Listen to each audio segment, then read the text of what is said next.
Hola, buenos días a todos, buenas tardes a algunos, según donde estén. Va entrando gente todavía a la sala, empezamos siendo algunos poquitos, pero bueno, me presento, yo soy Juan Cruz Curati. Hoy me están acompañando Lucía Núñez, Nicolás Bagatini y Guido Bettenberg. Estamos con el segundo panel en psicoterapia que organiza el capítulo latinoamericano de la SPR. Aprovecho para comentarles también que estamos en época de elecciones, así que no se olviden de votar, que lo hacen en 2 segundos desde la página web. Pero bueno, ya para empezar un poco con el webinar, en el panel van a estar presentando presentaciones de 20 minutitos más o menos, y al final vamos a tener un espacio para hacer preguntas y debate que pueden hacerlas directamente por el chat y las vamos leyendo al final, o pueden activar su micrófono y dialogar ustedes con nuestros presentadores. Así que bueno, sin más, empezamos primero con Lucía Núñez. Lucía es psicóloga, magíster en psicóloga clínica infanto-juvenil y candidata a doctora en psicoterapia. Así que bueno, sin más, Lucía, muchas gracias por estar. Te escuchamos. Sí, gracias por la presentación y buenos días o tardes para todas, para todos. Voy a compartir, acá vamos y empezamos por aquí. Ya. Entonces, bueno, el tema de mi presentación es la relación terapéutica y los procesos de cambio en psicoterapia infantil. A partir de la integración de las perspectivas, de las miradas de los niños, de las niñas, madres, padres y terapeutas. Lo que voy a presentar hoy es parte integral y central de mi tesis doctoral en el doctorado en psicoterapia de la Universidad Católica de Chile en conjunto con la Universidad de Chile. Y he contado durante toda la investigación con el apoyo del Instituto Milenio para la investigación en depresión y personalidad y también con la Agencia Nacional de Investigación y Desarrollo del Gobierno de Chile. Así que ahí los agradecimientos a cada una de las instituciones. Comentarles primero que esta presentación o este estudio doctoral es un estudio que surge desde la clínica. Yo soy psicoterapeuta de niños, niñas y adolescentes ya hace varios años. Y sucede que cuando leemos sobre clínica infantil, la relación terapéutica siempre se destaca como un elemento fundamental. De hecho, Bailo y Toclander nos dice, no pasa nada sin al menos una hebra de relación. La relación es algo sutil. Es la base del proceso terapéutico y puede en sí misma ser poderosamente terapéutica. Nos encontramos como dos individuos separados, ninguno superior al otro. Es mi responsabilidad mantener esta posición. Soy lo más genuina posible, soy yo misma. Entonces, eh, durante el ejercicio clínico, como les comento, nos encontramos con este tipo de frases que son bien inspiradoras, pero que muchas veces nos dejan en el aspecto más teórico, más conceptual. Entonces mi interés fue aterrizar hacia la investigación, ir a mirar qué estaba pasando con estos elementos en la clínica con niños. Y el primer hallazgo, para mí sorprendente, al introducirme al mundo de la investigación en psicoterapia infantil, fue el desbalance importante que se presenta entre la investigación con niños y niños y la investigación con adultos. Y de hecho la mayoría del conocimiento, el bagaje que hay, lo que sabemos, incluso los conceptos que derivan directamente de la investigación con adultos. Y lo segundo es que la investigación con adultos pareciera estar en un momento diferente de evolución, ¿ya? Donde, bueno, aquellos que investigan conocen mejor estos conceptos, pero donde la investigación se centra más en el proceso, que ayuda a los resultados más que en los resultados, y se centra más en los factores comunes, ¿ya? O sea, que son compartidos por diferentes modelos terapéuticos que facilitan o que favorecen estos resultados. Y la investigación con niños y niñas se quedaba en una etapa un poco anterior, de ver qué modelos sirven, ¿no?, para ciertos resultados. Y no había mayor investigación de procesos ni de elementos relacionales, que es mi foco de interés. Dentro del concepto de relación terapéutica, que es el concepto central que yo voy a ir a revisar en psicoterapia con niños, vemos que, como les decía, teóricamente se reconoce que juega un rol central en el proceso ¿sí? Y desde la investigación se reconoce también como factor común, el factor común que mejor explica el cambio en adultos y también en niños y adolescentes. Específicamente la relación terapéutica también ha sido menos estudiada en niños, y cuando se estudia se utiliza muchas veces el modelo de alianza terapéutica de Bourdin, ya que es un modelo que enfatiza importantemente el aspecto de colaboración consciente ya para el trabajo terapéutico. Y además ha investigado a partir del reporte de terapeutas y de padres, más que del reporte directo de los niños y de las niñas. En las investigaciones escasas que hay en esta temática, hay correlaciones positivas, pequeñas pero significativas, con los resultados asociados a la alianza. La relación terapéutica es un concepto un poco más amplio que el de alianza terapéutica, ¿ya? E incluye tres elementos fundamentales. La base ya es la relación real, que habla de la genuidad y el realismo.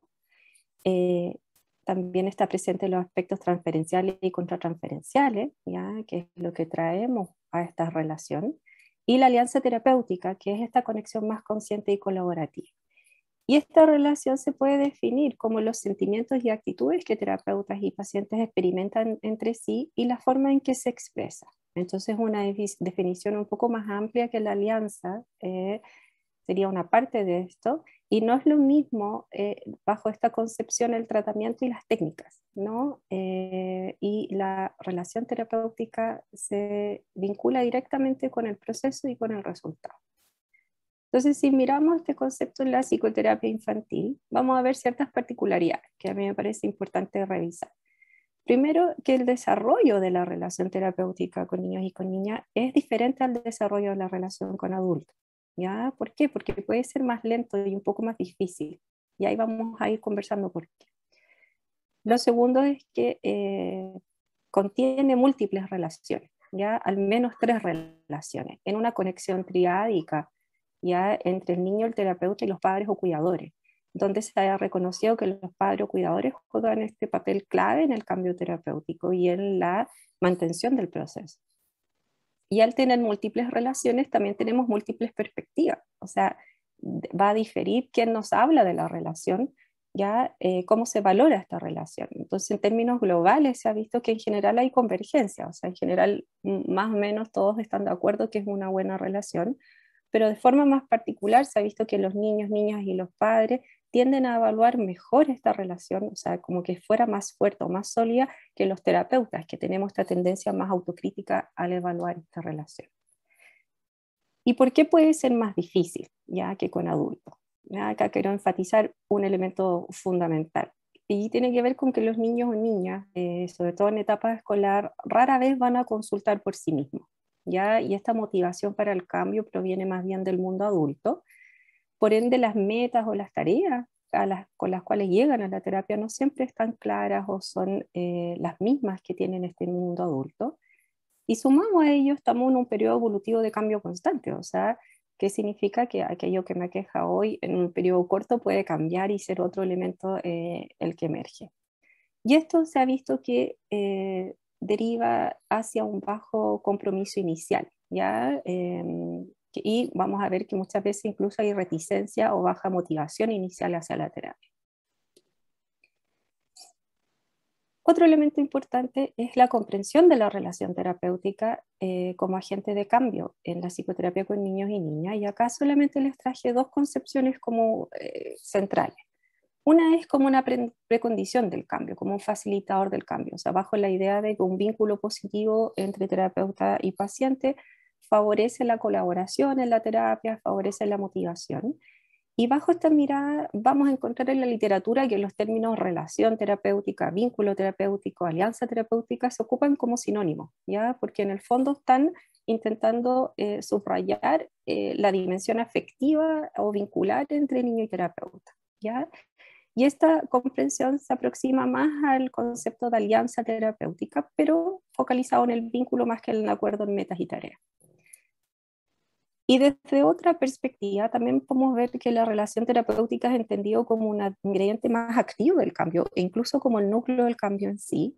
Y aquí se enfatiza la noción de la relación real, ya que tiene que ver con que la relación que se construye entre paciente y terapeuta opera como un puente entre la experiencia pasada y la realidad actual, ¿no? Y un puente entre el mundo interno y externo del paciente, y donde la presencia de este terapeuta genuino, ya, o sea, que construye una relación real actualizada, crearía una representación interna en el niño, al mismo tiempo que también es una entidad externa. Y aquí vemos que esta definición o esta comprensión se acerca más a la teoría del apego y cómo el terapeuta puede eventualmente ser parte de las figuras de apego del niño. Posteriormente, otro área de interés es ver qué pasaba en la investigación de la experiencia subjetiva en psicoterapia infantil, ¿ya? Porque la investigación en experiencia subjetiva con adultos tiene un desarrollo importante. Sin embargo, con niños es mucho menor, ¿ya? Y de hecho, como les decía, muchas veces los niños, tanto en la clínica, ¿no?, como en la investigación, son estudiados a partir de estas observaciones de adultos, ¿ya? Aquí los autores tienden a criticar desde el marco de investigación social más contemporáneo este enfoque adulto centrado, ¿ya? Y se busca generar nuevas metodologías que rescaten las perspectivas y experiencias de los niños y niñas en sus procesos sociales y terapéuticos. Pero ¿qué pasa? Cuando queremos investigar los puntos de vista de los niños o sus experiencias sobre la psicoterapia, no basta con la palabra, ¿no? Necesitamos introducir metodologías innovadoras que permitan que su expresión sea de una manera más apropiada para su edad, y aquí emerge la idea del juego y el dibujo como herramientas de investigación.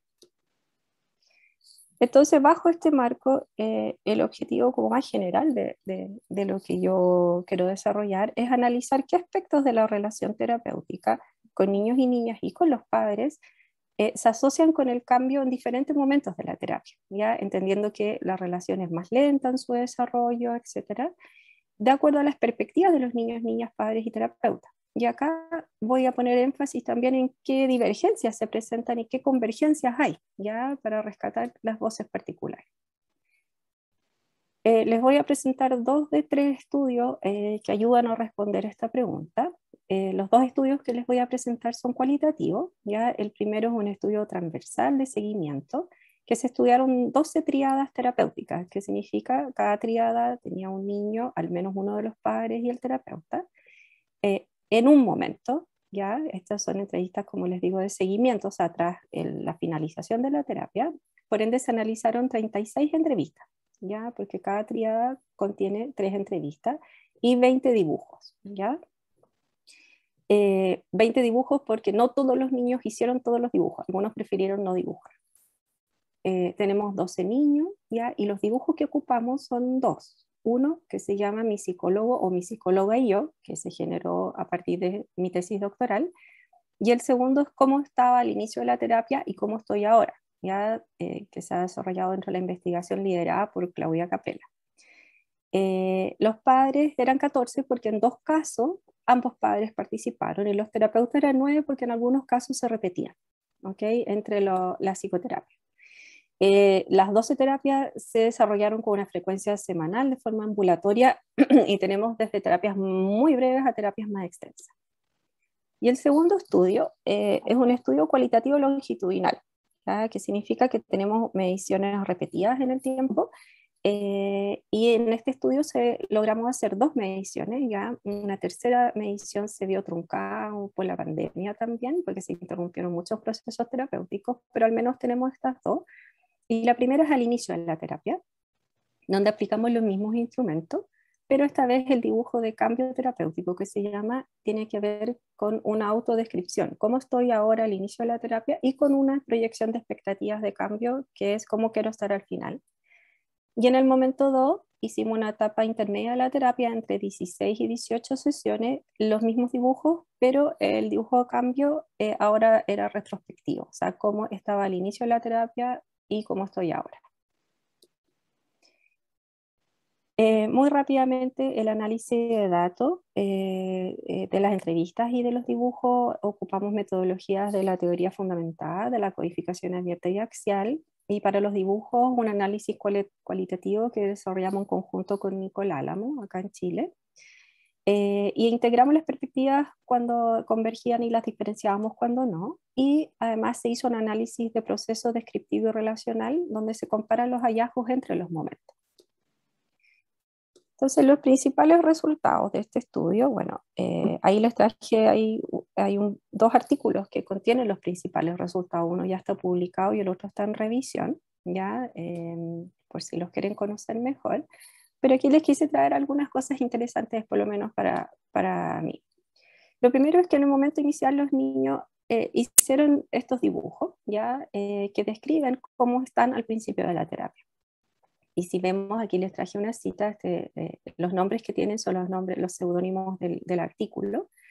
Acá un chico que tiene 10 años señala en este dibujo varios elementos, pero los centrales que dice: yo me veo negro y gris por dentro, ¿no? Y aquí hay otra chica que señala que se siente muy triste y que llora muchísimo. Entonces los niños enfatizan sentirse tristes o afectados, ¿ya? Pero además agregaron en sus entrevistas a los niños y los padres que se sentían responsables y angustiados por generar malestar en el otro, ¿ya? Los padres en los chicos y los chicos en los padres, ¿ya? Y en estos dibujos iniciales, sobre todo la expresión de caras preocupadas, son dibujos que tenían muy escaso o ausencia de color o más oscurecido, se nos presentaron. O sea, hay un malestar inicial en los niños que ellos logran expresar con mucho mayor claridad cuando ocupamos el grafismo. Luego tenemos estos chicos que llegan con esta vivencia interna a los primeros encuentros con su terapeuta, ¿ya? Y en el caso de, de las dos investigaciones que se hicieron, estos encuentros fueron positivos, ¿ya? Coincidió con estos elementos. Y estos primeros encuentros positivos favorecieron un cambio inicial muy importante y muy temprano. Ya estas entrevistas eran después de la sesión 1 en general, en algún caso en la 2 y en la 3. Y el primer cambio importante fue que aumentó la motivación de los niños y niñas y de los padres hacia la terapia, ya, porque se vio que si bien las expectativas generales eran positivas, algunos niños en ambos estudios expresaron expectativas negativas respecto del terapeuta o la efectividad de la terapia. Y eso conllevó esta reticencia inicial del niño, ¿ya? Y el terapeuta, al ser amable, simpático y cercano con ellos, favoreció como reconstruir estas expectativas iniciales. Y se vio una mejor disposición en los niños y niñas y una mayor colaboración con el terapeuta, ¿ya? Y también los padres aumentaron su confianza en que el terapeuta fuera capaz de manejar esta reticencia inicial. Entonces un terapeuta nos señala: la sesión tuvo como este desarrollo, porque llegó súper desganada, al punto al final de que no se quería ir porque estábamos conversando, estábamos riendo. Entonces fue una bonita sesión y ahora está súper motivada para volver a la próxima. ¿Okay? Luego también se vieron que estos primeros encuentros positivos favorecieron cambios afectivos, ya mejora el estado de ánimo inicial, ya los padres también se sienten más tranquilos y confiados, y los chicos representaron dibujos de mi psicóloga o mi psicólogo y yo, con caras felices, ya sentimientos positivos, pero donde la acción se centraba con mayor fuerza en la acción del terapeuta. El terapeuta preguntaba, ¿cierto? O hacía algo, y muchos dibujos en que se enfatizó con fuerza el contexto de intervención. Y este dibujo se los traigo acá porque esta es la hoja completa. Y este chico, por ejemplo, y se repitió en otros casos, enfatiza los muros de la sala de atención, la puerta, las lámparas, la silla. O sea, el elemento contextual organiza aquí la relación entre niño y terapeuta. Entonces, una reflexión al respecto es que al inicio de la relación terapéutica parece que partimos desde un estado como de prerruptura, ya bajo el concepto de la ruptura, y el terapeuta infantil muchas veces tiene como primera tarea ya trabajar ya este enganche inicial en la terapia que en los adultos, como son consultantes voluntarios, se da de manera más natural, ¿ok? Entonces la reparación de esta fractura inicial es parte de las tareas de los terapeutas infantiles al inicio de la terapia, y si se resuelve positivamente, la disposición mejora y da paso al desarrollo de una relación positiva. Entonces también pudimos ver que facilitaba esta positiva relación, y ahí el terapeuta tenía un rol muy central, ¿ya? Y los participantes, padres y niños, destacaban estas actitudes del terapeuta. a los niños les agradaba su terapeuta y la flexibilidad del terapeuta para adaptarse a los niños y darles libertad de expresión fue fundamental. Y acá el juego adquiere un lugar central. El juego y las actividades de arte son las más destacadas por los niños, ¿ya? Y esto les permite a los niños también desarrollar una actitud más responsiva, más amigable hacia el terapeuta. Y aquí un niño nos destaca lo que más le gusta de su terapeuta. Dice, es chistosa y simpática, ¿no? ¿Cómo te sientes con ella? Yo me siento bien, me siento así como asegurado o algo así. ¿Y qué es lo que más te gusta de ella? Que me deja dibujar mucho, ¿ya? Aludiendo a esta libertad. Entonces, en un segundo momento, ya tras 16, 18 sesiones, aproximadamente 4 meses de terapia, emerge una relación terapéutica diferente en los dibujos, ¿ya? Y si se fijan en los dibujos, ya aparecen dibujos más coloridos, con aspectos más afectivos, ¿no? Y desaparece la sala de atención, ¿no? Este es el mismo niño que había recalcado muchísimo los muros, las lámparas, etcétera, y aquí parece ser que la relación se puede sostener más en los sujetos que la componen, ¿no? Y no en los elementos más contextuales. Y es más genuina la relación también, ¿ya? El encuentro es más libre, ¿ya? Y esto concuerda también con lo que señalan los padres y los terapeutas. Y los padres, de hecho, describen muchos de ellos que parecen amigos, ¿no? El niño con el terapeuta, refiriéndose un poco a este juego que es más simétrico entre ambos. Este tipo de relación facilita la confianza y la apertura y la colaboración en los niños y niñas de una manera diferente. O sea, al principio esta positiva relación favorecía la motivación y un mejor ánimo, pero ahora ya estamos en un momento más avanzado donde la confianza y la apertura son centrales. Y esto permite que los niños también vayan abriendo o abordando temáticas más complejas dentro de esta relación terapéutica. Y el divertirse juntos, ya, y esto es un aspecto muy subrayado por los participantes, el divertirse juntos, pero divertirse de verdad, ¿no? O sea, con risas de verdad, con momentos de conexión más genuinos, facilitaba que los pacientes, que los niños confiaran en el terapeuta, de que estaba genuinamente enganchado con ellos, ¿ok? Y los terapeutas también desarrollaron sentimientos de cariño hacia sus pacientes, pero también tristeza por las dificultades que presentaban. Una terapeuta nos dice, hubo un ambiente de cooperación que se fue fortaleciendo hasta finalmente ver que sonríe. Y eso para mí fue lo mejor. Sí, sentía que quería venir, como que si yo le tiraba algo como simpático, divertido, ella lo seguía y ponía de su salsa, como que ponía mucho más de ella. Y también cuando se fue abriendo poco a poco, cuando pasamos del no sé a más palabras y a más acciones que le preocupaban. Sin embargo, en este momento de la terapia, a los 4 meses, sí se reconoce que los cambios son positivos, pero son parciales, ¿ya? O sea, falta aún para lograr cambios más profundos. Y aquí los terapeutas, algunos destacaron incluso que los padres estaban cambiando de forma más lenta que los niños, a pesar de que ellos trabajaban fuertemente con ellos. Ya en un momento más avanzado, ya cuando pudimos estudiar terapias, que este es el otro estudio, que eran más extensas, o sea, de un año o más, ya fuimos viendo que el terapeuta también se fue convirtiendo en un aliado, ya en un otro significativo para los niños. Y acá hay una cita de una terapeuta que nos muestra esto. Por ejemplo, ella dice el nombre de su paciente, dice, se vinculó mucho conmigo. Así que cuando su madre perdió el control, ya de una madre que tendía a ser muy intensa en sus retos, la niña le dijo, le voy a contar a la psicóloga. Si me tratas mal, le contaré a la psicóloga. Aquí la traducción se equivocó. Entonces empezó a expresar sus necesidades, a poner límites, incluso a su madre, lo que antes no hacía, ¿ya? Entonces se internaliza un terapeuta que es el aliado, ¿no? Y que les ayuda a regular también otras relaciones. Y otro elemento de internalización que los niños comienzan a recordar mucho a los terapeutas fuera de la sesión. Comentan sobre ellos en situaciones familiares, extra sesión. Y finalmente la despedida fue un elemento importante que emerge, porque la despedida de estas relaciones tan significativas implicaban sentimientos de tristeza muchas veces en los niños. O sea, por un lado estaban muy contentos por terminar el tratamiento y lograr objetivos, pero les costaba mucho pensar en dejar de ver a los terapeutas, ¿no? Y para ellos fue muy importante ser recordados por los terapeutas. Entonces una niña dice, una niña de 6 años, no quería irme, pero le di algo que hicimos, un dibujo. Vine aquí y se lo di para que no me olvidara. Entonces, estos son algunos de los resultados centrales y voy a rápidamente, para ajustarme al tiempo, presentarles algunos elementos de la discusión o de reflexión. Y lo primero es que una relación terapéutica positiva conllevó diferentes funciones facilitadoras de cambio según el momento de la terapia. Eso no funciona siempre igual. Requiere tiempo para desarrollarse y mientras más se desarrolla, favorece cambios más profundos.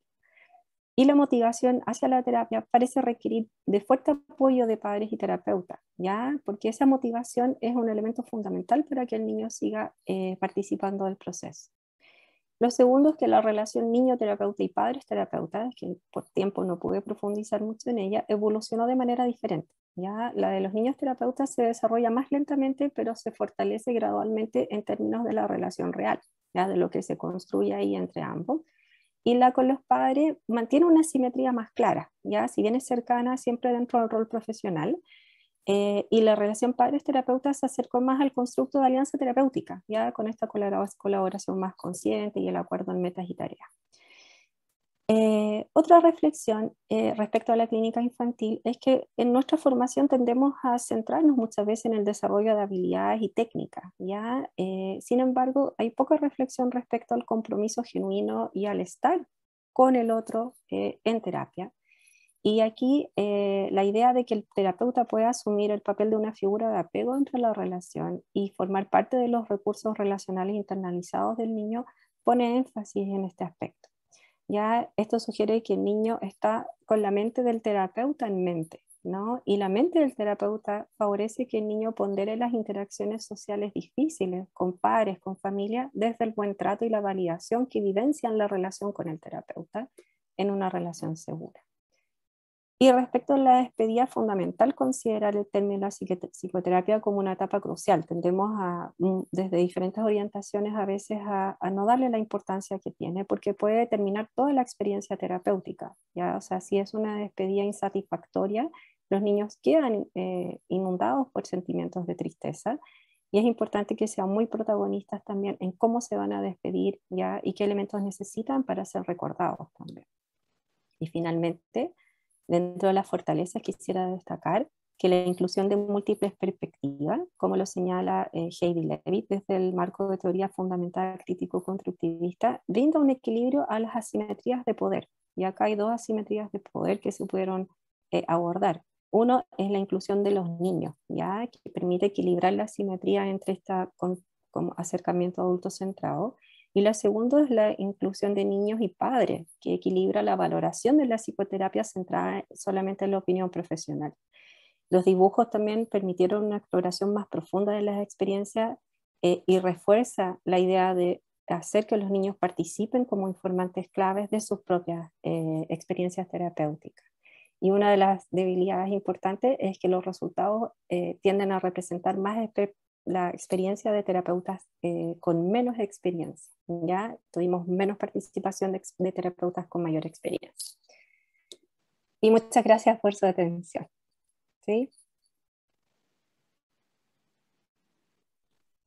Muchísimas gracias, Lucía, por tu presentación, muy buena, clarísima, y creo que es un ejemplo buenísimo de cómo la práctica clínica se ve nutrida por la investigación, de algunos conceptos que por ahí algunas veces suelen quedar más en un campo abstracto y teórico. Creo que muy rica tu presentación en ese sentido. Bueno, ahora vamos a continuar con la presentación de Nicolás Bagatini, que es médico, pediatra, psicoanalista y actualmente está haciendo su doctorado también en psicología. Así que, sin más, Nicolás, todo tuyo. Muchas gracias. Hola a todos, ¿se me escucha bien? Estoy Perfecto. afónico por gritar el gol de Uruguay en el último minuto ayer, así que les pido disculpas. Felicitaciones a los argentinos. Una hermosura de presentación, Lucía. Me encantó tu trabajo. Yo voy a ir a la adolescencia y a mostrarles un poco, ya empiezo a compartir, a mostrarles un poco parte de lo que es mi trabajo de tesis. Este es el resumen del primer artículo publicado, que se llama Estructura psíquica, conflicto inconsciente y psicopatología adolescente, las construcciones del OPSA-2. El OPSA-2 es el Manual de Diagnóstico Psicodinámico de Niños y Adolescentes en su segunda versión. ¿Ok? Bien. El resumen global es que el diagnóstico históricamente tiene una fase de consenso, ¿no? en torno a categorías o dimensiones planteadas por diferentes tradiciones psicopatológicas. Esto es un mal de la época, digamos, ¿no? Y esto es aún más notorio cuando se trata de niños y adolescentes. Entonces, la idea del trabajo es que a través de la presentación de un caso, vamos a destacar la importancia de pensar en aspectos psicodinámicos en la adolescencia, abordando la estructura y los conflictos, y a tratar de relacionarlo con la presentación psicopatológica del paciente. Y otro objetivo es discutir los aportes del manual y de los cuestionarios de autoinforme derivados del mismo para la psicoterapia psicodinámica clínica de los adolescentes, ¿sí? Históricamente había una oposición entre el modelo inferencial psicoanalítico con el modelo biologicista de la mente de la psiquiatría y los modelos comportamentales, ¿no? Esto genera una dicotomía entre un diagnóstico preciso por un lado y la singularidad individual. Es decir, por un lado está centrado en los psiquiatras, en una discriminación puramente arbitraria, categorial entre normal y patológico, y por otro lado los psicoanalistas se centran en un continuo salud-enfermedad. Esto lleva a más validez en psiquiatría, pero contenidos pobres, ¿no? Y en el psicoanálisis una imprecisión por resistencia a categorizar. Esto es un problema en ambos polos, ¿no? Un ejemplo claro es la categoría borderline que surge de la literatura psicoanalítica, que es reconocida en DSM-3 y valida el concepto, pero pierde su significado original, que no se refería a una categoría, sino a un nivel de funcionamiento. ¿Se entiende? Entonces, en la adolescencia, la controversia sobre categorías y dimensiones es aún mayor, lo cual es comprensible, porque es obvio que es una etapa de desarrollo caracterizada por la volubilidad, ¿no? Que tiene una compleja reorganización psíquica, donde hay cambios biológicos, cognitivos, morfológicos, donde se compromete todo lo previo de la infancia, tanto en la investidura libidinal como identificatoria, decimos los psicoanalistas, ¿no? Y que tiene como tarea central la consolidación de la identidad. Entonces es razonable que los cuestionamientos psicopatológicos y los enfrentamientos sean aún mayores. Ahora, ¿qué dice, digamos, qué se sabe de estructura, conflicto y diagnóstico en niños y adolescentes? Lo primero, cuando uno va a la bibliografía, es que hay diferencias evidentes en la literatura psiquiátrica y psicoanalítica. Paulina Kember tiene un libro del 2000 que se llama Trastorno de personalidad en niños y adolescentes, ¿sí? Misés, que es un francés, habla sobre la actualidad de las patologías límites en niños, pero el DSM-5 advierte explícitamente sobre el uso de este diagnóstico en los trastornos de personalidad menores de 18. Es decir, que incluso no estoy trayendo una discusión enorme con una comunicación muy corta de Paulina Kember que se llama Resolved. Existen los trastornos de personalidad menores de 12, ¿no? Es decir, que el DSM no lo toma, eso cambia en el ICD, que quita el límite de edad, ¿sí? Y permite centrarse en algo que la empiria ya ha demostrado, que es el diagnóstico categorial de trastorno aplicado en edades menores, arroja aproximadamente un 15% de adolescentes que pueden tener alteraciones en su personalidad. Entonces, esto es de Sharp, Fonagy, Channen y demás. La revisión de evidencia muestra que los patrones de patología de personalidad en la adolescente son prevalentes y persistentes, y que la detección temprana es crucial para prevenir el deterioro en la personalidad en desarrollo. Esto es lo que refiere a la estructura psíquica. En cuanto al conflicto, es un desafío para la investigación del conflicto inconsciente, ¿no? Se ha intentado cumplir múltiples métodos para operacionalizarlo y ha seguido un camino complejo en la investigación. Hay algunos desarrollos centrales que no me voy a poner a detallar, pero que muchos de ustedes quizás conozcan. Uno es el de Benjamin, que es el análisis estructural de la conducta social. Otro, digamos, un trabajo muy importante es un trabajo de Simmons, y un método de investigación sobre conflicto central que ha demostrado muchos de los constructos freudianos, ese trabajo de Luborsky que se llama CCRT, ¿sí? Estos son bases del manual OPD. Entonces, digamos, un paso hacia la integración es lo que aporta el OPD, si quieren también el PDM en Estados Unidos, ¿no? Que surge en respuesta a los desacuerdos con el sistema de clasificación descriptiva para complementarlos, ¿sí? Sintetiza desarrollos psicoanalíticos múltiples habla del concepto de Torre de Babel del psicoanálisis, que se habla del mismo fenómeno con diferentes nombres, ¿sí? Y operacionaliza esos constructos, ¿sí?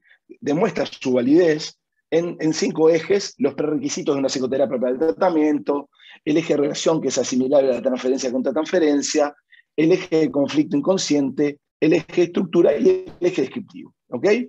El de niños y adolescentes es, digamos, es prácticamente, tiene escasas diferencias, y hay cuestionarios de autoinformes derivados de su confección, digamos.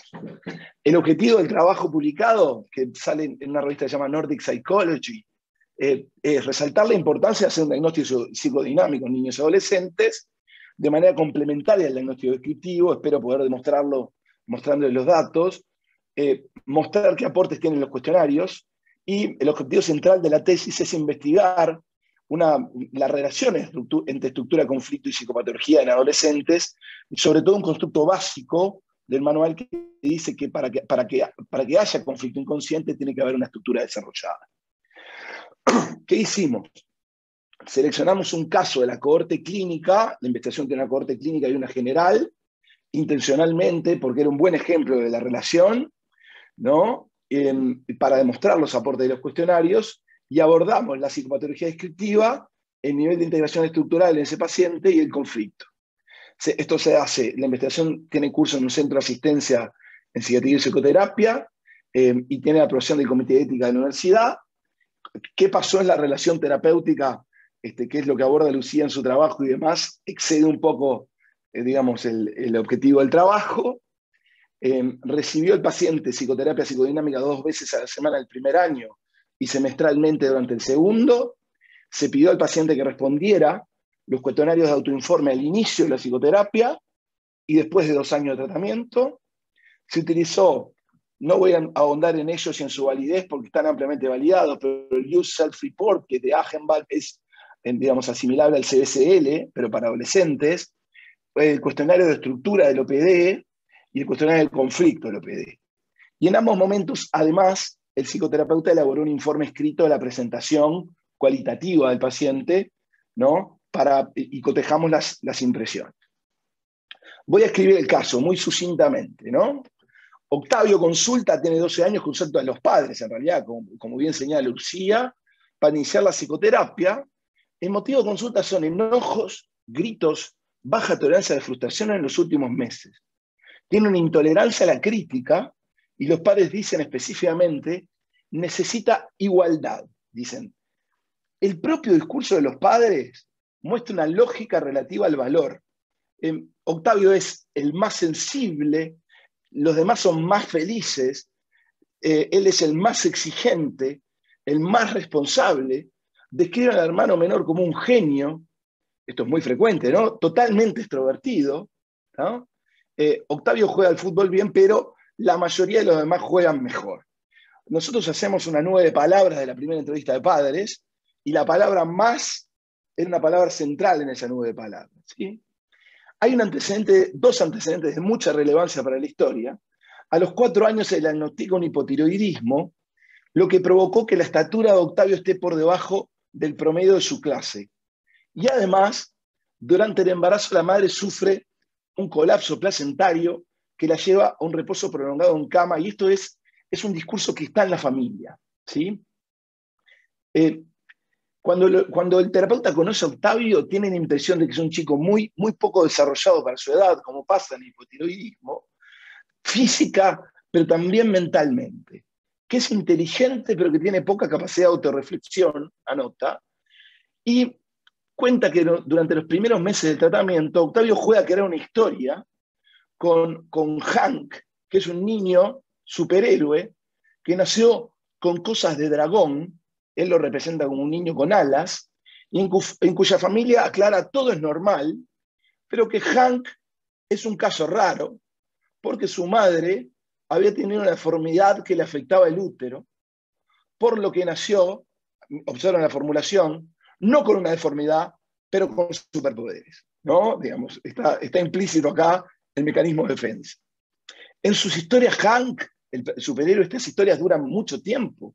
Siempre termina salvando a todos y viaja a un mundo donde es muy grande y donde ocupa la mitad del otro mundo. Ahora, hay una cosa muy particular en las sesiones del inicio del tratamiento, que es la reacción frente a las interpretaciones del terapeuta. En una intervención luego de meses, 2 o 3 meses, de jugar realmente a contar prácticamente casi un cuento sobre Hank, el terapeuta interviene simplemente diciendo que lo que los psicoanalistas decimos intervención en transferencia más que de la transferencia, ¿no? Digamos, dice, qué mal se debe sentir Hank con esto. Y en ese momento, Octavio se da cuenta que en realidad la intervención va dirigida hacia él y se persigue profundamente. Y deja de jugar, a la sesión siguiente deja de jugar con Hank. ¿Ok? En otro momento habla de lo difícil que es ser el más bajito y le digo que creo entender lo que debe ser para él. Y aquí llora incontrolablemente, agacha la cabeza en el escritorio y dice, te estás burlando de mí. ¿Por qué te burlas de mí? Esto se repite también con sus compañeros, donde siempre está excluido y dejado de lado. Entonces, esto lo traigo porque genera una duda sobre su estructura psíquica, fundamentalmente sobre sus momentos proyectivos y algo persecutorios. Las hipótesis diagnósticas al inicio son, bueno, que tiene una crisis del desarrollo situacional, que se está manejando en forma desfavorable, porque tiene una enfermedad, tiene una edad, digamos, de transición, ¿no? Que puede tener un trastorno depresivo ansioso en curso, de subtipo introyectivo. Esto está vinculado a la irritabilidad, la intolerancia a la frustración. Se plantea un conflicto de autoestima desde el punto de vista dinámico, cuál es el valor de él versus el valor de los demás, en un entorno lleno de fuertes ideales, y se generan dudas sobre el nivel de integración estructural por los momentos proyectivos relatados, y se duda si hay un deterioro en la diferenciación entre el self y el otro, ¿sí? O en la regulación de la autoestima. Ahora, miren los resultados de los cuestionarios de autorreporte. Esto es el ISR, que muestra una agrupación sindrómica en la categoría ansioso deprimido, ¿sí? Y en el nivel borderline, en el comportamiento agresivo, ¿está? Esto indica que Octavio tiene más problemas de lo que suelen informar los adolescentes de 12 a esta edad, ¿no? A esta edad. Este es el cuestionario de estructura psíquica, que muestra que tiene una estructura de personalidad neurótica, digamos, un nivel neurótico de funcionamiento globalmente, pero el área de control de impulsos está comprometida, ¿sí? Está afectada de leve a moderadamente, y se destaca una subdimensión del área de reciprocidad, que es la dificultad para separarse, ¿tá? Que no es menor para el análisis posterior de etapa. Cuando vamos a los conflictos, le pido que miren lo más oscuro, porque es la etapa 1, muestra un patrón conflictivo, primero en rango clínico, ¿no? Y 2 áreas de conflicto claramente predominan como las más comprometidas, que son la edípica y la identidad. La autoestima está en un rango cuasi normal, ¿ok? Entonces, voy a mezclar discusión y análisis para hacer un poco más claro el paciente yo. En el tiempo, uno de los resultados del primer cuestionario son consistentes con el tipo de síntomas primero, ¿no? Reportados por sus padres y con la severidad. Podemos decir, por la clínica y por el cuestionario, que está cursando un trastorno depresivo ansioso, ¿sí? Que este diagnóstico descriptivo no descarta la crisis situacional del desarrollo, ¿no? Que la integración estructural también es coherente con los episodios de irritabilidad y las conductas agresivas por las que fue remitido.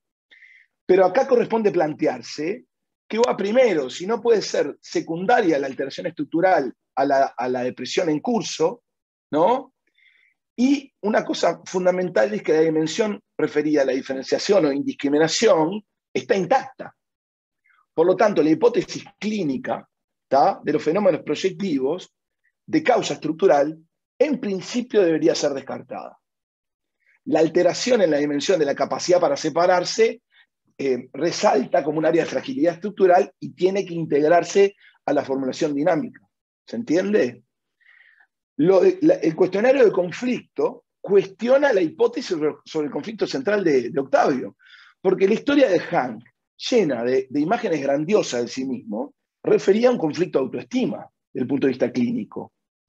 Pero la autoevaluación resalta lo edípico y la identidad. Entonces, el tema del valor, esta es la pregunta posterior a ver los cuestionarios.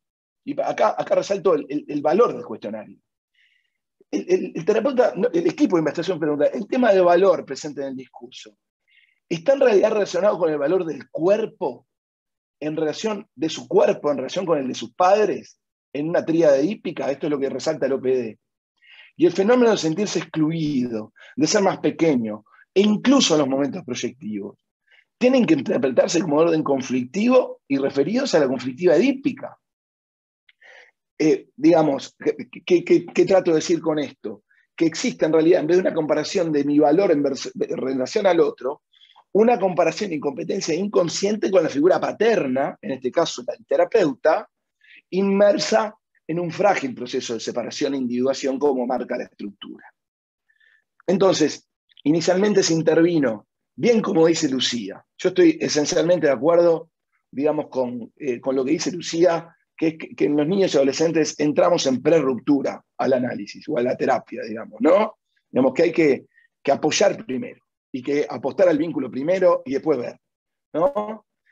Inicialmente, polo de apoyo de Lugorsky, ¿no?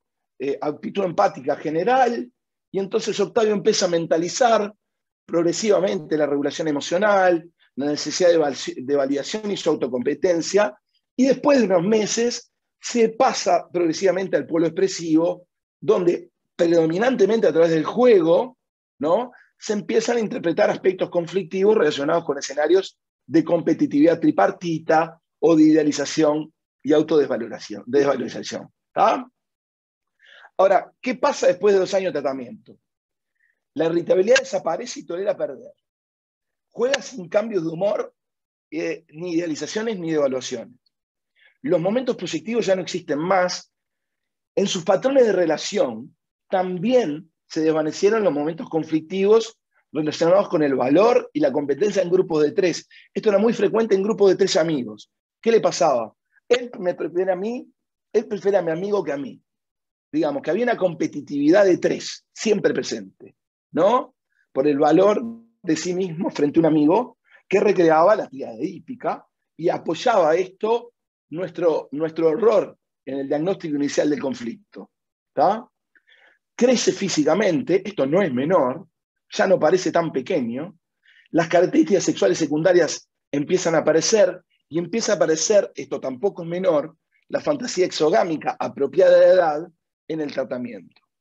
Antes de evaluarlo en el segundo momento, se presumía que los síntomas depresivos ansiosos habían desaparecido y que la vulnerabilidad estructural y los conflictos habían mejorado. Y miren el resultado. Esto es luego de 2 años de tratamiento, ¿tá? Está todo en rango normal, ¿no? Y la estructura, ¿sí?, también pasa a la dimensión, muestra una dimensión neurótica, bueno, con áreas de tolerancia a afecto todavía en rangos algo altos, pero que no están en rango clínico. ¿Tá? Y si vamos a los conflictos, miren esto, miren lo que pasa con la conflictiva edípica, y miren lo que pasa con la conflictiva de identidad. ¿Sí? Pero hay un cambio, está todo en rango normal, esto, no es rango clínico, pero hay un cambio en la autoestima, digamos, ¿no? En lo que era nuestra postulación inicial. Entonces, ¿qué sucedió? Podríamos preguntarnos. Bueno, lo primero que nos planteamos es, tratando de integrar toda la impresión cualitativa con los aspectos del autorreporte, bueno, que una alteración en el crecimiento biológica, ¿no?, hizo para Octavio difícil la regulación de conflictos normales de la etapa, ¿no?, la identidad y el Edipo hereditado, con la consecuente aparición de síntomas depresivos y una alteración secundaria en el control de sus impulsos que tocó su estructura psíquica. Se destaca la importancia del proceso de crecimiento en la confianza corporal, que juega también un papel a la hora de afrontar la individuación y el conflicto edípico, pero no se puede descartar que sin ayuda o enfrentado a una experiencia traumática, Octavio podría haber pasado a experimentar un nivel aún más desintegrado de la estructura psíquica. ¿Tá? Algunas limitaciones obvias: la generalización no es posible por su carácter de relato de caso, tampoco establecer relaciones causa-efecto, y existe el peligro de una interpretación excesiva, ¿no? Y no todos los pacientes van a dar un cuadro clínico tan claro, eso es muy claro. Pero se destaca con el trabajo, para nosotros, la importancia de sumar el diagnóstico psicodinámico y los formularios de autoinforme al trabajo clínico de una depresión, lo que hubiera sido para un psiquiatra únicamente una depresión clínica, o lo que hubiera sido para un psicoanalista puro, nada más un conflicto edípico con un conflicto de autoestima. ¿Se entiende? Es decir, el chico tenía además una depresión, ¿no? Creemos que el uso de estas herramientas enriquece la valoración del adolescente y favorece además la elaboración metapsicológica y la interpretación de los fenómenos clínicos, y ayuda a orientar la actitud del terapeuta hacia el paciente. ¿Sí? Bueno, muchas gracias. Muchísimas gracias, Nicolás, por tu presentación, un aporte muy, muy valioso. Aprovecho y les recuerdo a todos los oyentes que pueden ir dejando sus preguntas y comentarios en la sección del chat, que los vamos a retomar al final del panel. Pero primero vamos a ir con nuestra presentación de Guido, que bueno, Guido es psicólogo, especialista en psicoterapia con niños y adolescentes y en salud mental digital. Es docente universitario, autor de artículos y capítulos en publicaciones científicas, y también actualmente está haciendo su doctorado en psicología. Bueno, sin más, Guido, adelante, todo tuyo. Bueno, Juan Cruz, gracias por la presentación. Nicolás, Lucía, felicitaciones por sus presentaciones previas, muy interesantes. Eh, Creo que la verdad que se armó, creo que un panel muy valioso porque son tres perspectivas totalmente distintas e incluso complementarias y de matices, de corners, de cosas distintas en la clínica infantil, así que muy, muy contento de participar. Bueno, voy a compartir la pantalla y la presentación. Me confirman, por favor, si se ve. Ahí se ve perfecto, Guido. Perfecto. Bueno, mi presentación quizá distinto hay una diferencia bastante sustancial. También voy a presentar una investigación doctoral, pero en este caso me sirve escuchar acerca de cómo han trabajado la alianza y cómo han trabajado en el consultorio, porque esta es una intervención fuera del consultorio, entonces me parece que ayuda a complementar. La presentación, como ven ahí, se llama, es una propuesta de teleorientación a madres y padres, es decir, la posibilidad de brindar una intervención terapéutica a distancia, a través del celular, a través de la computadora, donde como parte de mi estudio doctoral lo que me propuse es ver si se podía utilizar mi hipótesis, mi objetivo, es ver si es posible brindar, al menos si es factible, esa es la pregunta inicial, si es factible contemplar la posibilidad de implementar una intervención empíricamente validada relacionada a orientación a padres, en los modelos de parent training más conocidos, a través de un chatbot, ¿sí? Para, no sé, en el caso de quienes están quizá en otros países que no sean Argentina, acá en Argentina y sobre todo en Buenos Aires, estos últimos meses, el chatbot de la ciudad, Boti, ha tenido ha sido como un hit. Entonces, yo creo que este año hemos tenido como una pequeña validación de la posibilidad de que un chatbot no produzca solamente frustración, que es lo que a muchos nos produce cuando hablamos con un bot. Entonces creo que es la posibilidad como de empezar a pensarlo de otra manera. Y hago como una salvedad antes a ver, antes de empezar. Todo esto que yo voy a hablar y que voy a proponer son hipótesis. En el campo quizá de la industria, de la salud mental, se hacen implementaciones, pero en el campo científico estamos en una etapa exploratoria. Entonces, nada de lo que yo planteé lo voy a plantear como aseveraciones de, bueno, esto es lo nuevo, esto es lo que viene, esto es lo que hay que hacer, sino esta es una idea para repensar la posibilidad de cómo cuidamos la salud mental de las personas, y en particular de los niños y adolescentes. Yo bueno, la primera parte suele ser un poco como yo presento efectivamente la intervención sobre la cual les voy a contar como no es tan interactiva la presentación, pero la pueden ver, pueden ir pensando quienes estén viendo la conferencia. Acá hay dos frases que padres y madres suelen decir a sus hijos. Quienes trabajamos en la clínica alguna vez las hemos escuchado, quienes tenemos contacto con padres y madres o chicos las hemos escuchado, que son dos tipos de elogios, ¿sí? Hay uno que dice al fin te sentaste a estudiar y otro donde dice gracias por ordenar, la próxima me gustaría no tener que insistirte. Yo acá suelo preguntar qué tienen en común estas frases. Si alguno se anima en el chat, eh, lo puede plantear. Si hay algún valiente, alguna valiente ahí que quiera plantear que tienen en común las frases al fin te sentaste a estudiar, yo hago énfasis para ayudar. Y gracias por ordenar, pero me gustaría que la próxima no tener que insistir. Ahí veo algún comentario. La crítica, muy bien, Nicolás, exactamente. Eh, en los modelos de Parent Training, la primera intervención, que era la atención positiva, trabajamos en mejorar el vínculo antes de entrar en la parte de los límites y de cómo dar indicaciones. Y la primera parte dentro de promover el vínculo es cómo promover el vínculo a través de los elogios, es decir, aumentar las interacciones positivas entre padres e hijos. Y en enseñar un poco a elogiar, una de las cosas uno de los primeros consejos es, o primeros habilidades que intentamos explicar es no mezclar elogios con críticas, porque eso es como más uno menos uno, ¿no? Entonces queda un poco confuso, para los chicos es un poco confuso, si me estás elogiando, me estás criticando, ¿no?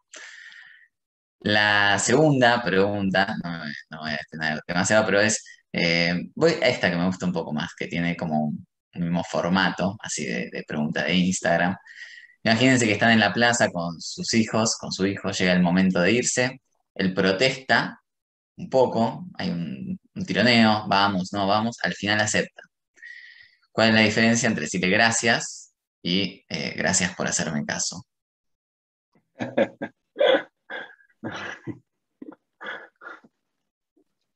A ver si alguno más. El dominio. Bien, perfecto, ahí no, el dominio. Eh, de poner énfasis en el adulto, esa es otra perspectiva, son interesantes, me gustan. A veces lo que nosotros planteamos en este tipo de elogios es que no queda, cuando uno dice gracias, como bueno, mejor decir gracias que no decir, pero para los chicos, sobre todo para los más chicos, a veces no es tan claro qué es lo que estamos agradeciendo. Entonces, si lo que estoy agradeciendo es que se acepte irse de la plaza, si estoy agradeciendo que nos querramos tanto, si estoy agradeciendo que me sonrió, no está tan claro. Desde el modelo conductual, para reforzar una conducta, es decir, para que siga ocurriendo, es necesario saber, bueno, que haya algo que me indique qué es lo que tengo que seguir haciendo. Por eso es tan importante el modelo conductual explicar a los chicos qué es lo que nos alegró, para que los chicos también sientan que ese es el tipo de conductas o comportamientos. Sé que suena muy duro el término conductas, comportamientos, pero bueno, desde el modelo se plantea así, o ese tipo de comportamientos que los chicos debieran continuar haciendo para seguir obteniendo el cariño de los padres. Así no me gusta pronunciarlo así, la próxima me busco una manera más empática de expresarlo, pero básicamente lo que intentamos trabajar con los padres y las madres es en explicarle a los chicos cuáles son el tipo de comportamientos que ellos valoran y les gustaría que los chicos sigan haciendo. Esto nosotros lo trabajamos, un terapeuta cognitivo-conductual, en un modelo de tratamiento de orientación a padres. En el primer mes y medio de sesiones, se debería en algún momento pasar por esta etapa, donde desean algunas indicaciones para trabajar los elogios, ¿sí? ¿Por qué arranco por acá? Porque nosotros quienes trabajamos en la clínica de infanto juvenil, en el modelo cognitivo-conductual, sabemos que los problemas de conducta, sobre todo para los cuales se suele implementar este tipo de tratamientos, son los de mayor consulta. No necesariamente los de mayor prevalencia, pero sí los de mayor, el principal motivo de consulta. O por lo menos yo lo corroboro en mi clínica diaria y en la institución en la que trabajo, en la fundación de trabajo y con los colegas con el trabajo, los problemas de conducta, las discusiones entre padres e hijos, el oposicionismo son motivo de consulta frecuente. Y también sabemos dos cosas, que no tratarlos tiene consecuencias, es decir, si hay desafío y conflicto constante entre padres e hijos, si no se hace nada, no se cambia nada, eso probablemente se mantenga y tenga consecuencias a futuro. Pero también sabemos, es la buena noticia, que no están noticias, que hay intervenciones que tienen evidencia científica para este tipo de trastornos y para este tipo de cuadros.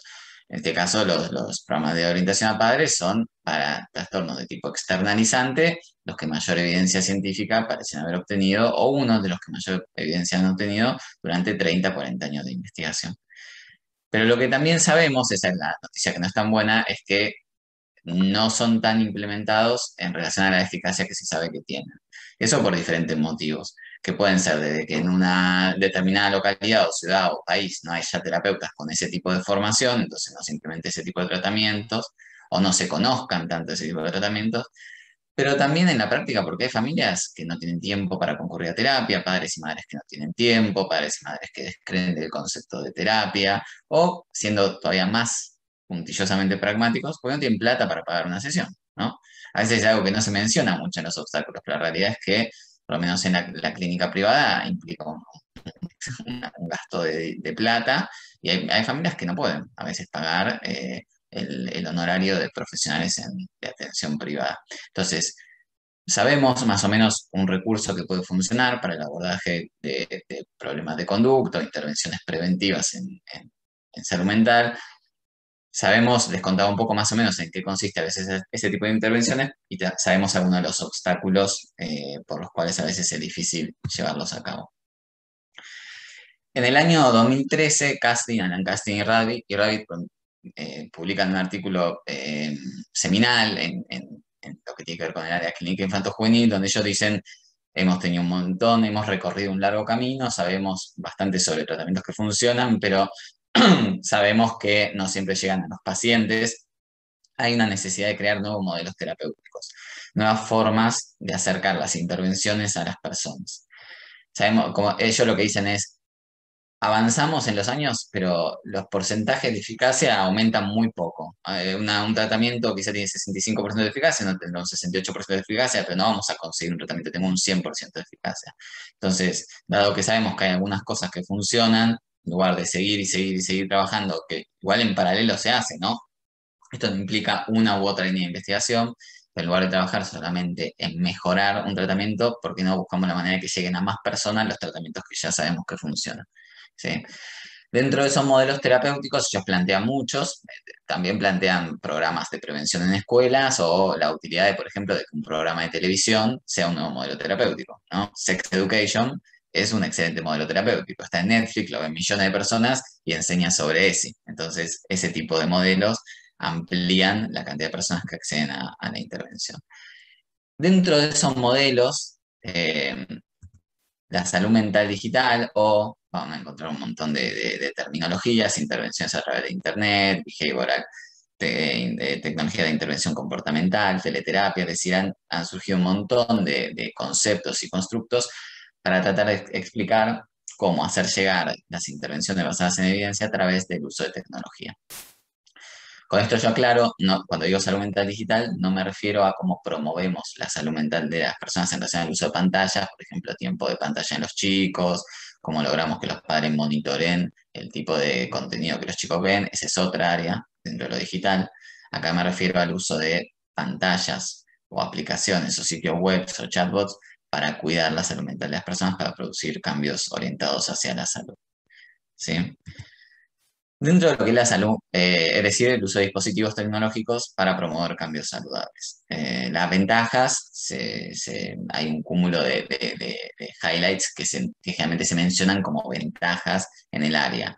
La posibilidad, después vamos a hablar de ventajas, no se me asusten, pero dentro de las ventajas, por ejemplo, la disponibilidad 24 horas, es decir, si una intervención en una app funcionara sin que haya un terapeuta que sea necesario, entonces la persona podría acceder en cualquier momento es a las 2 de la mañana o a las 9 de la noche, ¿no?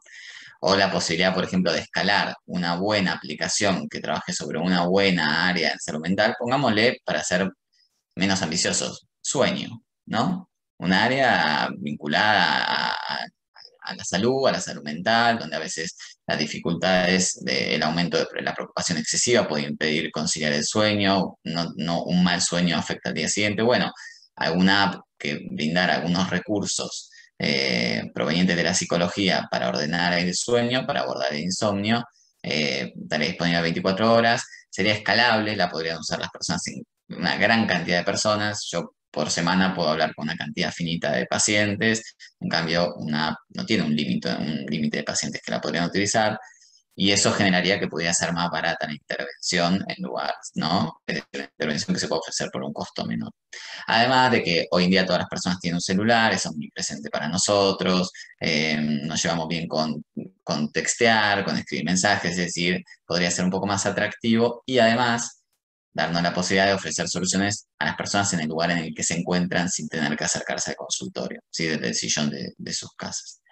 Esto parece muy loco, pero en realidad si lo pensamos todos, los terapeutas hemos realizado terapia a través de una app durante el último año, ¿no? Es decir, nosotros en la fundación, en la que trabajo, publicamos hace 2 o 3 años un estudio donde le preguntábamos a los terapeutas cómo se sentían con respecto a realizar terapia a distancia, y eso era hace 3 años, y las respuestas eran hoy, o sea, no sé, como si me dijeran, en su momento el 50% decía que le interesaría, hoy, o sea, el 100% dice que está dispuesto a hacerlo. Casi, no creo que, no conocí ningún terapeuta que al inicio de la pandemia haya dicho, yo no voy a seguir con mi trabajo a la distancia, ¿no? Todos nos hemos adaptado. Ya hay incluso algunas aplicaciones, algunos ejemplos de cómo estas hipótesis acerca de usar la tecnología para implementar intervenciones en salud mental durante los últimos años han crecido mucho. Calm es una app que quizá muchos conozcan, está disponible para bajarse en cualquier Play Store o App Store, Google Play App Store, que trabaja específicamente en ofrecer ejercicios de mindfulness. Webot la segunda imagen, es un chatbot. Hay algunos desarrollos que ofrecen la posibilidad de que las personas tengan conversaciones terapéuticas 100% con un chatbot. Webot, hay otro llamado Uper, por si les interesa buscar. Hay un desarrollo en español en México que se llama Yana, que también es muy interesante. Son modelos donde no hay una incorporación de terapeuta, otros sí, otros combinan chatbot y terapeuta. Webot, Uper, Yana son solamente terapeuta. Y yo agrego Spotify. Por Spotify hay gente que hace, por ejemplo, podcast sobre salud mental. Eso es una intervención en salud mental digital. Es utilizar los recursos digitales para para que las personas accedan a información sobre el cuidado de la salud mental, que quizás no podrían acceder de otro modo. No es psicoterapia, ¿sí? Yo eso lo aclaro, no es que están haciendo psicoterapia y esperamos que una persona mejore su salud mental por escuchar un podcast sobre salud mental con información curada. Pero sí, que, mm, que pueda por lo menos acceder a información psicoeducativa, ¿no? Como si uno quiera, que en lugar de que un terapeuta aproveche las primeras 2 o 3 sesiones para realizar psicoeducación con un paciente, pueda asignar a la persona que escuche un podcast, que vea una serie de videos psicoeducativos y después en la sesión se trabaje sobre aquello que se vio. O no, o que luego de verlos el paciente le escriba al terapeuta y tenga una conversación por un programa de comunicación como WhatsApp basado en lo que se vio en los videos. Sin embargo, y esto también es importante aclararlo, la hipótesis de que la tecnología nos puede ayudar es muy interesante, pero también se encuentra con desafíos. En general, el engagement de la gran mayoría de las personas que utilizan este tipo de intervenciones, hay un número muy importante que no las continúa utilizando. Se sabe que la mayoría la utilizan 2 a 3 veces y luego no la siguen usando. Es decir, todavía tiene mucho por descubrir este campo novedoso acerca de cómo efectivamente algo que puede ser muy bueno puede luego convertirse en algo muy bueno. Hay más hipótesis que respuestas todavía. En los últimos años eso viene cambiando porque hay mucha inversión privada en empresas de este tipo. Entonces, eso es plata para investigar. Y básicamente lo que investigan este tipo de empresas es cómo ofrecen un mejor servicio, que en este caso es un servicio de salud mental, es decir, que poco a poco se van desarrollando nuevos recursos para promover que las personas efectivamente completen las intervenciones que estas apps usen. Pero es un campo novedoso. Una de las grandes quejas de las personas es que en este tipo de aplicaciones siempre ellos o ellas tienen que tomar la iniciativa. Un paciente llega a una sesión, el terapeuta lo primero que le pregunta es, bueno, ¿cómo estás? ¿No? O ¿cómo te sentís? ¿Cómo te sentiste esta semana? El paciente responde, nosotros respondemos y se genera un diálogo. En las apps, sobre todo en la de primera generación, que por ejemplo había muchas apps que estaban focalizadas en completar la famosa planilla cognitiva de pensamiento, emoción, situación, pensamiento, emoción, conducta. Pero bueno, dependía 100% de que el paciente escribiera. Y si el paciente o el usuario no escribía, entonces se acababa la interacción. Entonces, considerando esto, es decir, mi planteo en mi tesis doctoral es, sabemos que hay tratamientos basados en evidencia que funcionan para padres, para abordar trastornos infantos-juveniles, sabemos que no llegan a la gran mayoría de las personas, sabemos que la tecnología puede servir, pero hasta ahora no existe todavía evidencia de alguna app o algún programa en esta disciplina que haya mostrado que puede ayudar o que los pacientes, bueno, que haya obtenido difusión o evidencia por lo menos prometedora. Entonces, planteo la posibilidad de implementar inteligencia artificial para ofrecer una intervención de este tipo, un chatbot basado en inteligencia artificial que converse con padres y madres y realice una microintervención donde se les transmita consejos y habilidades para elogiar. ¿Sí? Acá incluyo, por ejemplo, bueno, ejemplo de otros ejemplos donde se utilizan los bots y en particular la gran diferencia, lo que se plantea como la gran diferencia de la oportunidad que darían los bots es, a diferencia de otras aplicaciones, es la posibilidad de conversar. ¿Sí? En el bot se emula lo que es nuestra gran especialidad como terapeutas, que es conversar con las personas. Hay algunas dificultades. Es imposible que un bot tenga el mismo grado de empatía que nosotros. O por lo menos en este momento es imposible que eso suceda. Todavía la inteligencia artificial no llegó a ese nivel. Sin embargo, sabemos lo que la inteligencia artificial puede llegar a llegar. Entonces, descartarlo no lo descarto. Sí, hoy no. Entonces, tenemos que abordar esas dificultades. Todavía no podemos lograr que las personas de comas hablando con bot, con terapeuta, pero quizá podemos asignarle al bot un rol complementario, adjunto, asistente para algunas funciones específicas.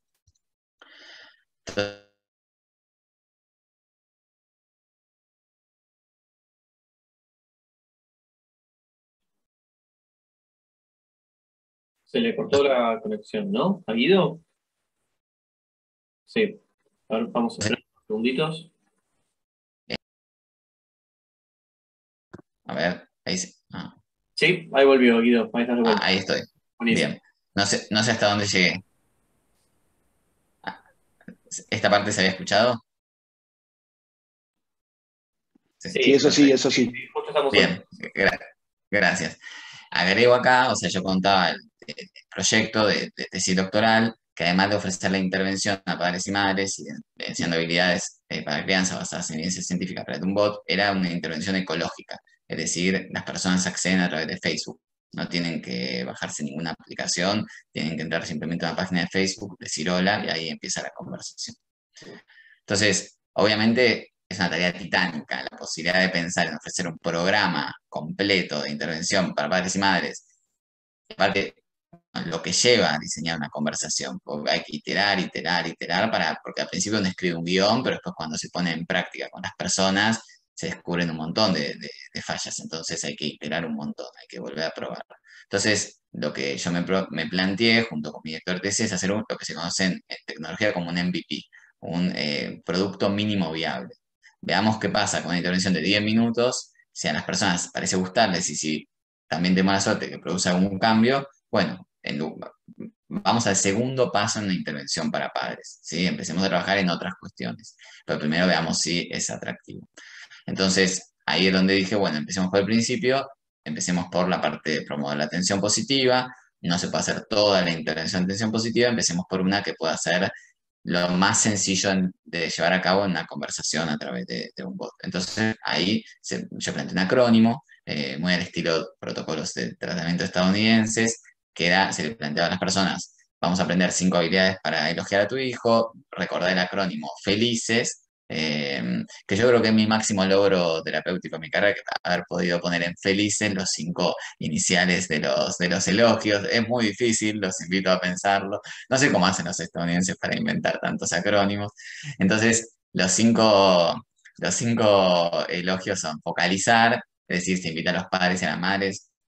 Es decir, esta semana una conducta que quieras promover en tu hijo. ¿Cuál es algo que esté generando cortocircuito entre ustedes? Bueno, elijamos esa, entonces, no sé, a mí me molesta que me arroje cosas cuando yo le digo que no. Bueno, esa va a ser la conducta que vamos a trabajar.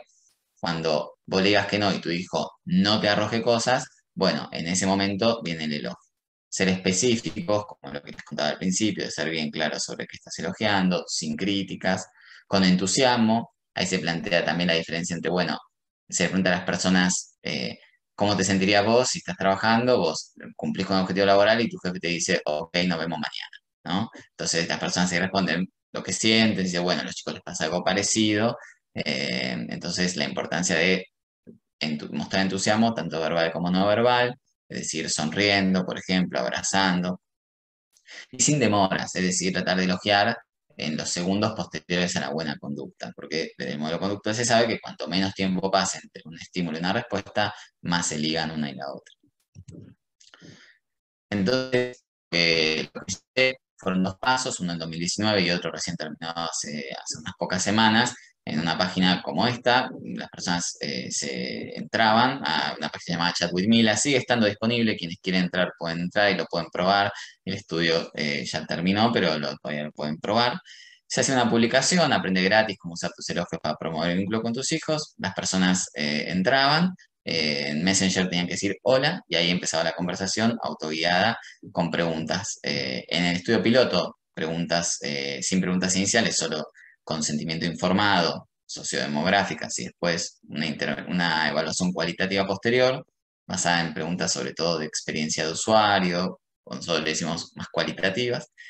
Y luego en el estudio experimental que hice este año, había 2 grupos. Ambos empezaban la conversación, pero luego se randomizaba. Un grupo se decía, muchas gracias, te pido que me esperes una semana y te voy a volver a contactar para tener la intervención.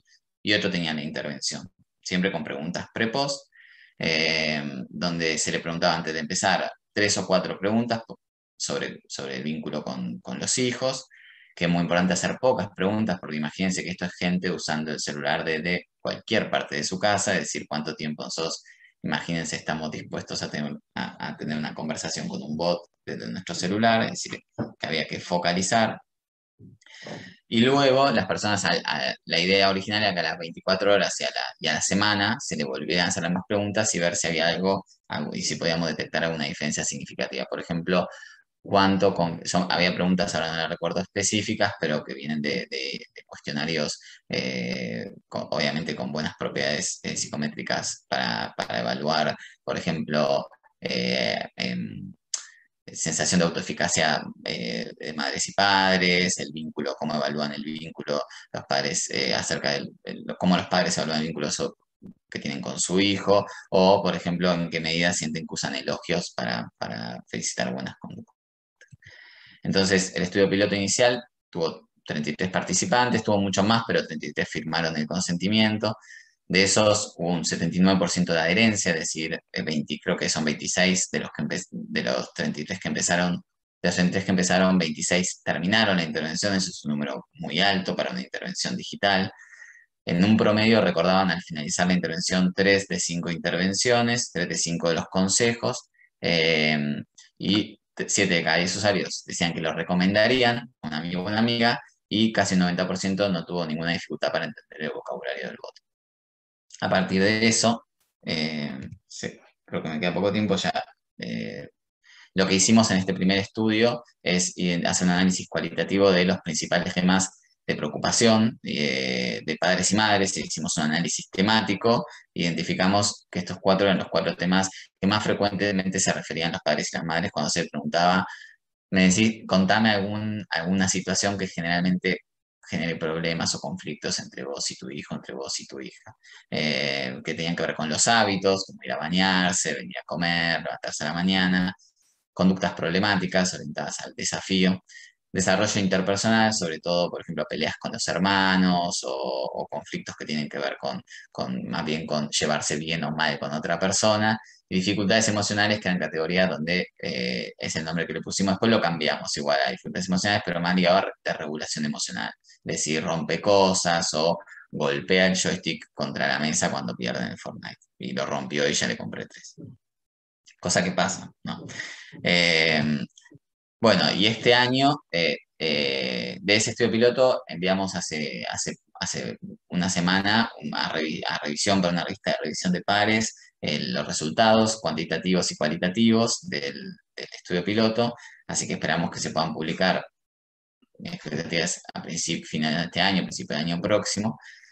Y después el ensayo controlado y aleatorizado que les contaba, donde quizá lo interesante es que ahí tuve que hacer algún rediseño de la intervención. Por ejemplo, en 2019, a veces para contar, que eso me parece interesante para conocer cómo se diseña este tipo de intervenciones. Para el consejo de focalizar, yo les pregunto, el bot, no, yo bot, hay algo medio simbiótico a veces, ¿no? Como cualquier buen doctorando, a veces nos simbiotizamos con nuestros planes de tesis y con nuestros proyectos. Eh, el bot le preguntaba a los padres, bueno, cuán cansado, cuán cansada te encontrabas generalmente al final del día, al final de la semana. Entonces eso apuntaba a que los padres pudieran ir como comprendiendo la necesidad de focalizar las intervenciones, que no puedo cambiar todas las conductas de mi hijo en una semana, que no tengo energías al final del día para hacer una intervención re compleja sobre todo lo que quisiera que mejore con mi hijo. Pero pasó el COVID en el medio y los padres están todavía más cansados y las madres están todavía más cansadas, entonces se incorporó el tema del COVID en el guión del bot, entonces el bot le pregunta, imagino que con el COVID tu vida ha sido un poco más compleja el último año, entonces por eso es importante focalizar y ahorrar energías, entonces se fueron modificando algunas cosas, se hizo más interactiva la intervención y esa es la intervención que pusimos a prueba. Participaron alrededor de 220 participantes, más o menos randomizados 100-100, de esos 200 participantes igual participaron más, participaron 300 y pico, 220 completaron el consentimiento informado, así que esos son los que, una vez que la empresa con la que yo diseñé el bot me comparta los resultados, ahí se vendrá el análisis y, bueno, la posterior publicación. ¿Sí? Así que, bueno, ahí dejo ahí el dato de contacto si a uno le interesa seguir conversando sobre, bueno, esa es la pregunta y te interesa participar, porque es la presentación de cuando iba eh, evangelizando a las personas acerca de utilizar el bot para sumar muestra para la tesis. Eh, pero bueno, si a alguien le interesa continuar conversando acerca de bots, apps y salud mental, ahí puede escribirme y también comparto el nombre de la fundación. Yo el doctorado lo hago en la Universidad de Palermo, pero bueno, trabajo investigo en la Fundación Equipo de Terapia Cognitiva Infanto Juvenil, así que también invitarlos a conocer acerca del equipo. Bueno, muchas gracias. Muchas gracias a vos, Guido, por tu presentación. Muy, muy buena, muy interesante. Felicitarte bueno, por todo el trabajo que están haciendo, por el chatbot y también por el acrónimo Felices. Creo que es un logro buenísimo.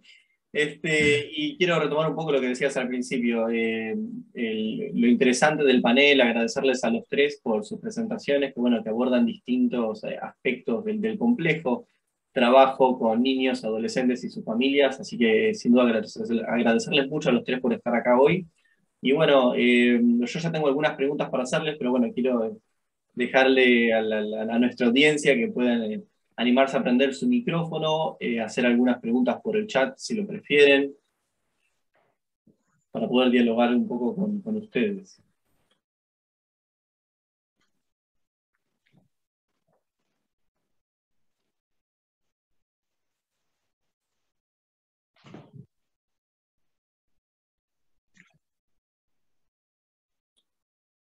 Si no, bueno, voy a empezar con mi primera pregunta, que te la quería hacer a vos, Guido, en realidad.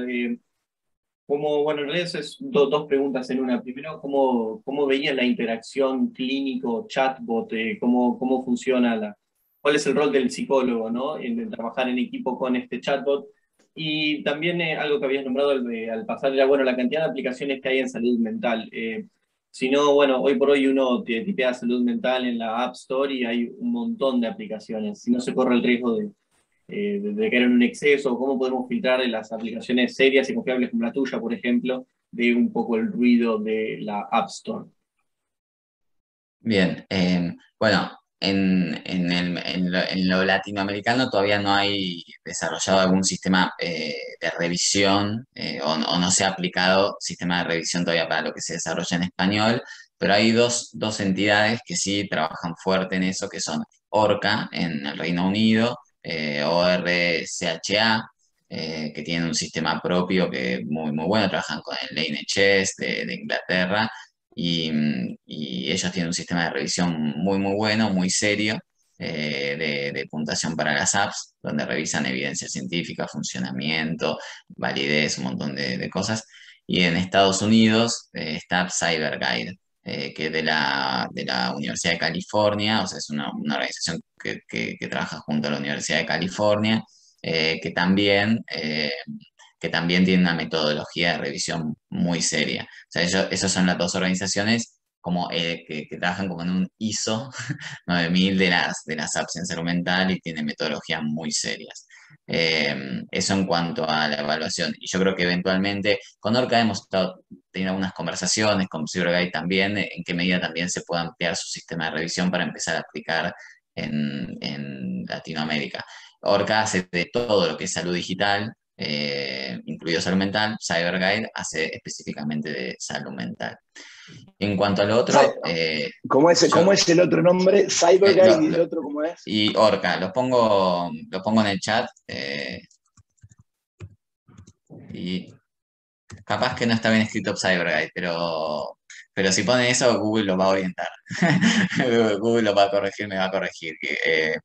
Pero, y en cuanto al otro, en particular, en mi estudio doctoral, era con ausencia de terapeuta, o sea, era todo automatizado.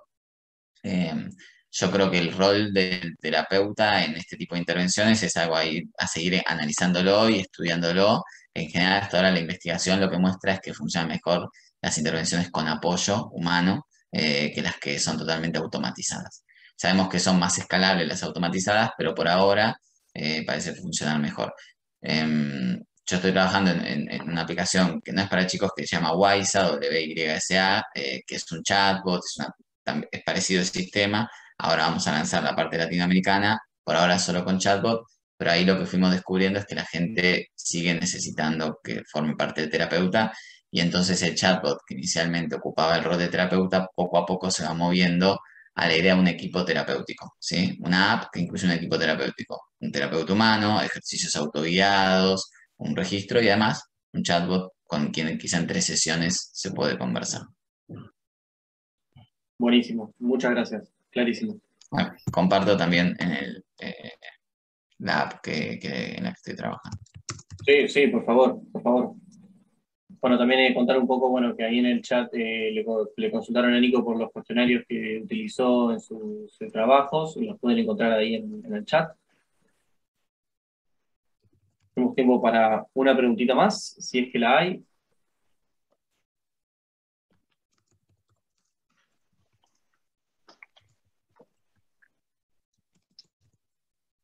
Yo quisiera hacer un comentario sobre la complementariedad de las intervenciones de los tres, y también sobre ciertas disonancias que me parece también importante mentalizar.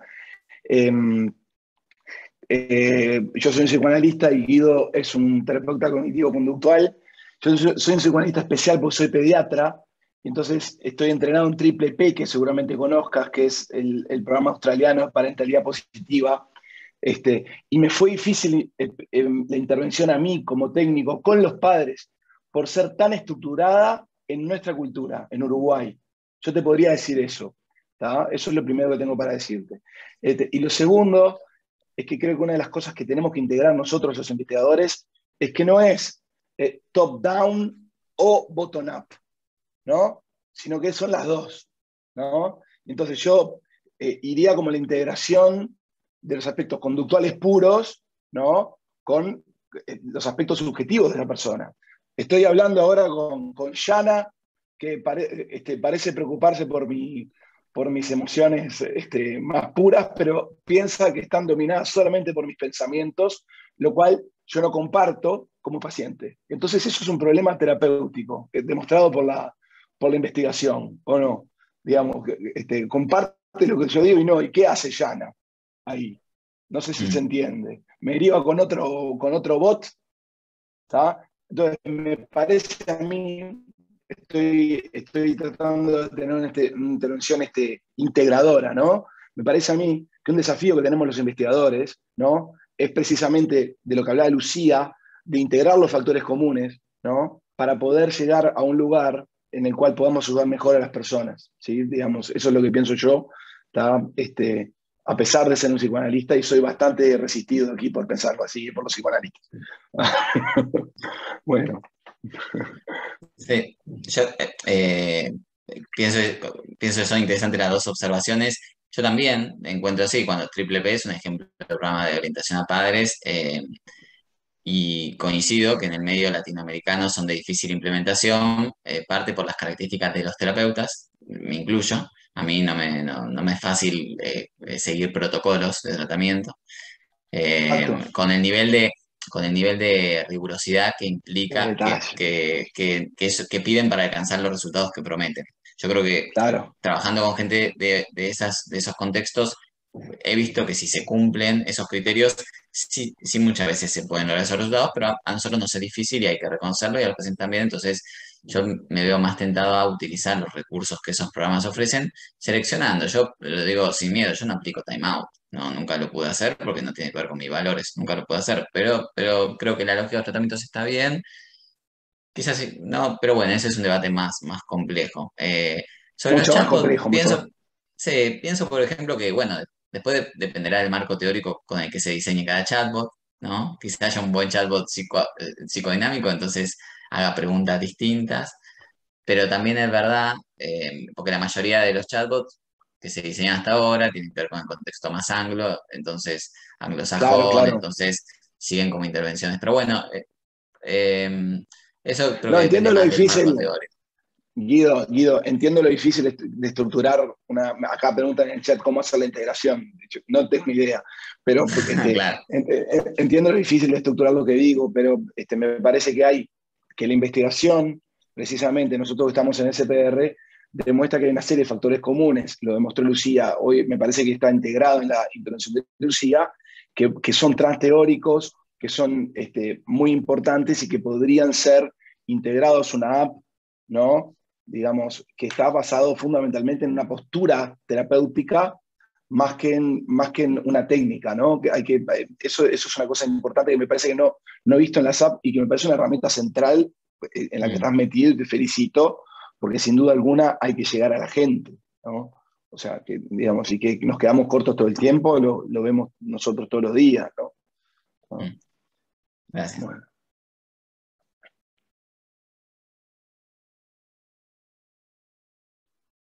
Bueno, ya estamos unos minutitos pasados del horario. Agradecerles a todos los que fueron participando, agradecerles, bueno, de vuelta a ustedes, a nuestros presentadores de hoy, por sus presentaciones, por este diálogo final, sumamente rico, se aprende un montón. Muy interesantes las presentaciones y recordarles, bueno, a nuestra audiencia que pueden encontrar la grabación de este evento en los canales oficiales de la SPR. Estamos en época de elecciones también por la presidencia del SPR, así que no se olviden de acercarse y votar en lo posible. Y también que estén atentos que tenemos presentaciones que van a estar viendo sobre psicoterapia y género, y también sobre la historia de la psicología clínica y la investigación en Latinoamérica.